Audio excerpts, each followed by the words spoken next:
నమస్తే.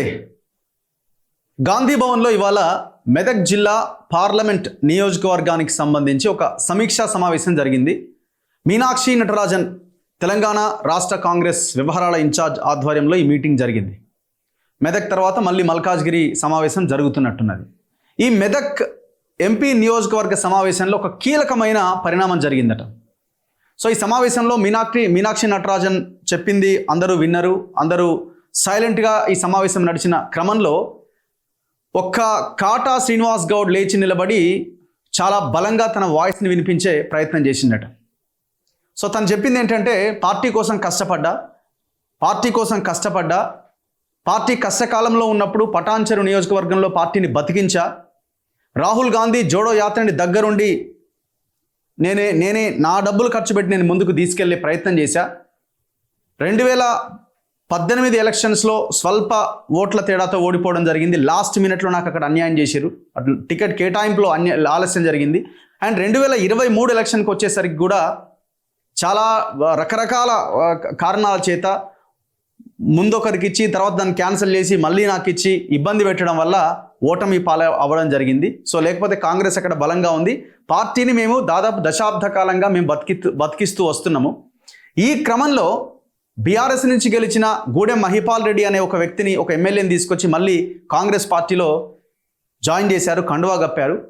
ఆయన రావడంతోనే అవినీతి అధికారులని మొత్తం డంప్ చేశాడు. ఎవరైతే అవినీతి పోలీస్ ఆఫీసర్లు ఉన్నారో, ఎవరైతే అవినీతి అధికారులు ఉన్నారో, తన నమ్మిన తన బ్యాచ్ ఉన్నారో, ఒక మాఫియా లాగా తయారు చేసుకున్నారో వాళ్ళందరినీ మళ్ళీ తెచ్చి పటాన్చెరు నియోజకవర్గంలో పోస్టింగ్లు ఇప్పించుకున్నారు. మరి దీనికి కారణం ఎవరో చెప్పాలి. పూర్తిగా కాంగ్రెస్ కార్యకర్త పటాన్చెరు నియోజకవర్గంలో ఇబ్బందుల్లో ఉన్నాడు, బాధతో ఉన్నాడు, ఆందోళనతోనే ఉన్నాడు అని ఆయన చాలా బలంగా తన వాయిస్ని వినిపించే ప్రయత్నం చేస్తే మీనాక్షి నటరాజన్ ఆయనకి కొంత భరోసా ఇచ్చే ప్రయత్నం చేశారట. మంత్రి అక్కడే దామోదర్ రాజనరసింహ, అదే జిల్లాకు సంబంధించిన మంత్రి, ముఖ్యంగా అక్కడున్న కాటాక్ కానీ వీళ్ళందరికీ దగ్గర, ఆయనకి అసలు ఏం జరుగుతున్నది అని క్వశ్చన్ చేసిందట ఆమె. ఆయన ఇట్లా ఒక ఎమ్మెల్యేని మనం తెచ్చుకున్నాం వేరే పార్టీ నుంచి, పక్క పార్టీ నుంచి, సో ఆయన చేస్తున్న అరాచకమని దామోదర్ రాజనరసింహ కూడా ఎక్స్ప్లెయిన్ చేసే ప్రయత్నం చేస్తే, కాటా శ్రీనివాస్ గౌడ్కి మీకేం కాదు, మేమున్నాం, ఏమున్నా కూడా మాకు ఫోన్ చేయండి అని కొంత భరోసా ఇచ్చే ప్రయత్నం చేసిరట. విచిత్రం ఏంటంటే ఈ మీటింగ్కి మరి కాంగ్రెస్ ఎమ్మెల్యేనే కదా, ఇప్పుడు టెక్నికల్గా కాకపోయినా పార్టీ కండువా కప్పుకున్నాడు కదా రేవంత్ రెడ్డి, స్వయంగా ముఖ్యమంత్రే గూడెం మహిపాల్ రెడ్డి మెడలో కప్పిండు కదా, మరి ఆయన ఈ మీటింగ్లో ఉండాలి కదా. ఆయన మీటింగ్లో లేడట, ఇన్విటేషన్ పోయిందట కానీ రాలేదట. మళ్ళీ ఎందుకు వచ్చినా కూడా మళ్ళీ పోయినట్టు తెలిస్తే ఫోటోలు తీసి మళ్ళీ ఇది నా మీద వేటేసే అవకాశాలు ఉంటాయి ఏమనుకున్నాడో మరి ఏమనుకున్నాడు. మొత్తానికైతే ఆ మీటింగ్ అటెండ్ కాలే. చాలామంది ఏమంటున్నారంటే లేదు ఇది సుప్రీంకోర్టులో కేసు కూడా బలంగా అవుతున్న కొద్దీ మళ్ళీ బై ఎలక్షన్ వస్తే ఎట్లాగో గెలవడు కాబట్టి, అది కాంగ్రెస్ నుంచి పోటీ చేసినా ఇంకే రకంగా పోటీ చేసినా గెలవడు కాబట్టి మళ్ళీ ఆయన బీఆర్ఎస్లోనే ఉన్నా అని చెప్పుకునే ప్రయత్నం త్వరలో జరగవచ్చు. అతి త్వరలోనే మళ్ళీ అవసరమైతే మళ్ళీ పింక్ కండువా కప్పుకున్న ఆశ్చర్యం లేదు అని అనుకుంటున్నారు. కానీ అదే సమయంలో మరి ఇక్కడ రేవంత్ టీంకి షాక్ తగిలింది కదా. ఆయనను ఏరికోరి మాట్లాడి తీసుకొచ్చి ముఖ్యమంత్రి చేత కండువా కప్పించారు.